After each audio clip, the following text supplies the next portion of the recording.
Hoy veremos un tema bastante interesante. Este tema me parece muy importante, entonces vamos a ir enseñándolo por partes. Veremos en un video una parte y en otro otra para que puedan digerir bien la información que les voy a dar. El tema que vamos a ver es el ciclo de vida del ser humano. Ustedes pueden decir, bueno, el ciclo de vida del ser humano es que nace, crece, reproduce y muere. Y la verdad es que no. Hay bastantes procesos que lleva a cabo el ciclo de vida del ser humano. Y vamos a ver un pequeño concepto de cada uno. Vamos a abordar todos, pero vamos a ver un concepto pequeño. Muy bien. Como ustedes saben, un ser humano no nace del aire, ¿verdad? Cada ser humano tiene una madre y un padre que realizaron la función biológica de reproducción. Esta función hace posible la continuidad de la especie, es decir, si los seres humanos no se reproducen, en algún punto la humanidad se acabaría porque no habría nuevos miembros. Bueno. La reproducción es el proceso mediante el cual los seres vivos producen nuevos individuos semejantes. La reproducción puede ser tanto sexual como asexual. Sexual es que se necesita de un padre y una madre y que se fusionen sus gametos. Ahora, asexual se necesita solamente de un ser vivo, el cual tiene gametos tanto masculinos como femeninos. Y la reproducción asexual resulta bastante útil en, por ejemplo, acuarios, donde las esponjas son aisladas y no pueden estar con otras. Entonces ahí es muy útil la reproducción asexual porque no necesitan de otra esponja para reproducirse. Pero en el caso de los seres humanos, la reproducción es sexual a través de la fecundación entre el óvulo y el espermatozoide. Al proceso de fecundación se le llama como la concepción de la vida y tiene lugar en el tubo uterino, también conocido como trompas de falopio, pero tiene lugar en una trompa de falopio, no en las dos, porque en una va a estar el óvulo, entonces supongan que tienen la trompa de falopio y va a seguir su camino hasta el útero, pero no en las dos que hay, sino que solo en una. Ahora, la pregunta 1 es cómo se desarrollan los seres humanos. Los seres humanos se desarrollan sexualmente mediante la fecundación, como lo vimos anteriormente. ¿Y cómo sucede la fecundación? Un espermatozoide haploide fecunda a un óvulo haploide para generar un descendiente diploide. Y ustedes saben que es un espermatozoide, que es un óvulo, pero ¿qué significa eso de haploide y diploide? Haploide quiere decir que tiene un juego de cromosomas y diploide quiere decir que tiene dos juegos de cromosomas. Los espermatozoides tienen 23 pares de cromosomas, también los óvulos, y al fusionarse estas dos células haploides, pues en matemática básica, ¿verdad? 23 más 23 nos da 46 pares de cromosomas, que es lo que cada ser vivo tiene.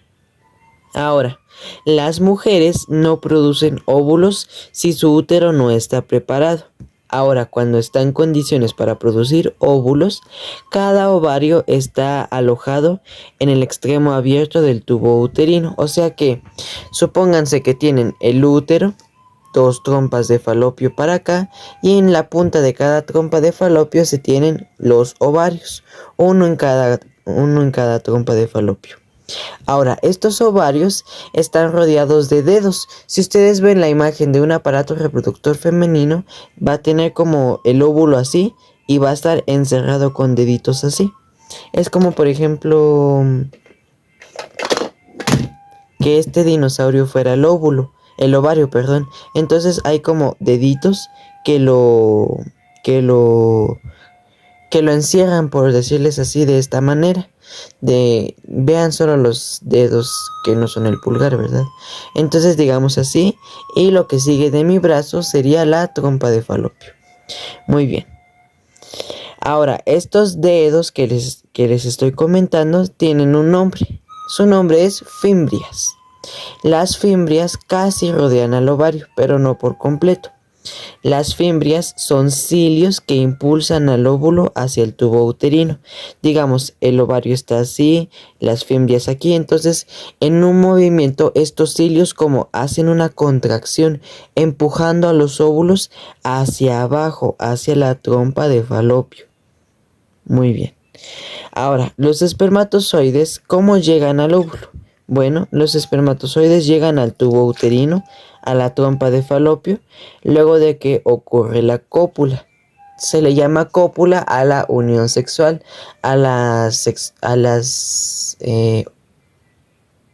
¿cómo se le podría decir? A las relaciones sexogenitales. Se les llama cópula. Ahora, el cigoto, que es el óvulo fecundado, baja por el tubo uterino, por las trompas de Falopio, va bajando y bajando y llega hasta el útero. Entonces ahí en el útero se implanta, dice, aquí me quedo, y ahí se va a desarrollar durante 9 meses. Ahora, los óvulos se producen en los ovarios en la ovogénesis y los espermatozoides se producen en los testículos en la espermatogénesis. Ahora, sabemos que la célula sexual femenina es el óvulo y la célula sexual masculina es el espermatozoide, pero demos un acercamiento más a estas células. El óvulo. Desde la pubertad, las mujeres cada 28 días tienen un proceso de maduración de un óvulo en uno de sus ovarios.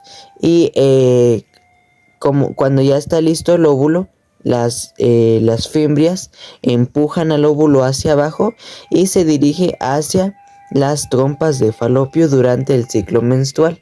Ahí los óvulos esperan pacientemente a ser fecundados, y si la mujer no tiene relaciones sexogenitales con un varón, entonces este óvulo que estaba esperando pues se desintegra y se elimina en la menstruación. Es por eso que las mujeres cuando quedan embarazadas no menstruan, porque no hay ovarios, no hay óvulos que menstruar.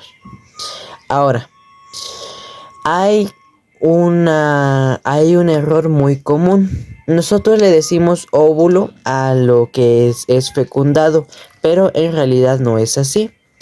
Los ovocitos son óvulos no fecundados, es decir, los ovocitos son los que esperan pacientemente a ser fecundados. Y cuando ya llega un espermatozoide y lo fecunda, entonces pasa de ser un ovocito a ser un óvulo. Muy bien, tengan en cuenta esto en sus exposiciones.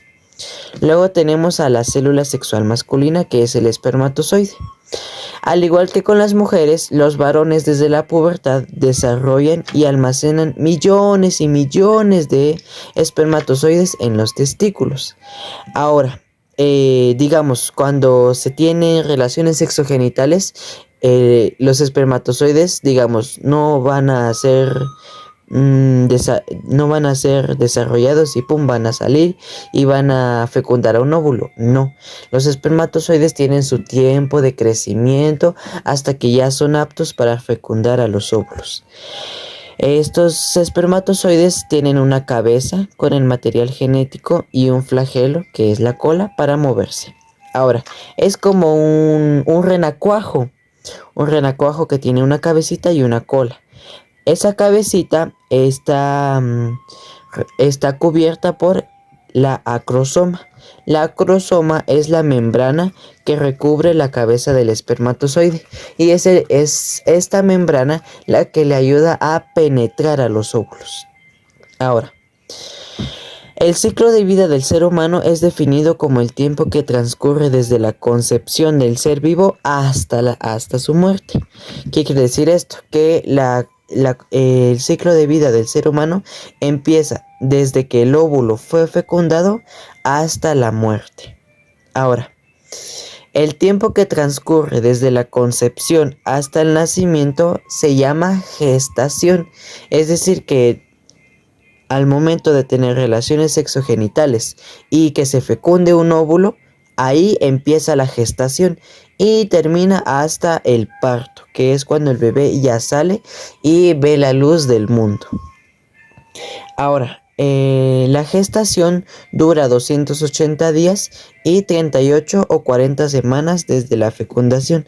Ahora, ¿cómo es eso que 38 o 40 semanas? Bueno, la diferencia que existe de 2 semanas existe debido a que en las primeras 2 semanas no hay embarazo como tal, sino que es en la llegada de la tercera semana cuando ocurre la fecundación y a partir de ahí se cuentan 38 semanas hasta el nacimiento. Bueno, ¿cómo así? El, el proceso para la mayoría de ginecólogos donde empieza el embarazo es en la última menstruación. A partir de ahí las mujeres tienen días fértiles, que son cuando los óvulos tienen más probabilidad de ser fecundados. Entonces durante esos días fértiles las mujeres deben quedar embarazadas.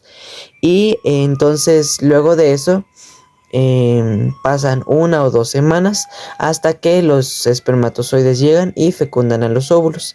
Esto sucede en la tercera semana. Muy bien, antes de la fecundación también pasan algunas cosas. Antes de la fecundación, los espermatozoides entran por medio de la vagina durante las relaciones sexogenitales. Ahora, estos espermatozoides deben tener mucha energía y mucha resistencia para llegar a tiempo al óvulo que tiene que fecundar, ya que la vida promedio de un óvulo es de 24 horas desde su ovulación. Además, no es fácil para los espermatozoides llegar, tienen que pasar por muchas cosas. Primero, sus primeros obstáculos son las barreras vaginal, cervical y uterina. ¿Por qué? Porque el pH de la vagina es muy ácido. El cervix, que es una parte del aparato reproductor femenino, no les gustan los espermatozoides, entonces libera unos glóbulos blancos para atacarlos. Y la uterina pues es ¿cómo podría decirlo?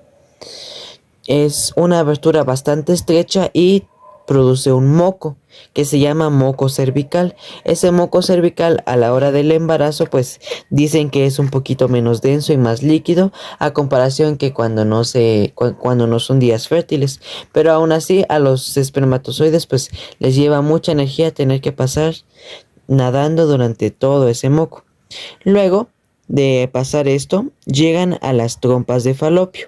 Aquí pasan por un proceso llamado hiperactivación, donde los espermatozoides como que reciben una carga de energía mayor para seguir su trayecto. Sin embargo, muchos quedan atrapados en las paredes de las trompas de falopio. Y luego de eso llegan hasta el óvulo fecundado, donde empieza la reacción acrosómica, que es aquella en donde, como les había dicho, el acrosoma, que es la membrana que recubre a la cabeza del espermatozoide, pues empieza a secretar enzimas para poder romper las dos barreras que protegen a la membrana del óvulo. Y al romper esas membranas, entonces ya se puede entrar a la cabecita del espermatozoide y el material genético del óvulo para que se fusionen, y ahí pasa la fecundación. Las etapas de la fecundación las veremos próximamente en otro video. Hasta aquí llegamos con las etapas antes de la fecundación.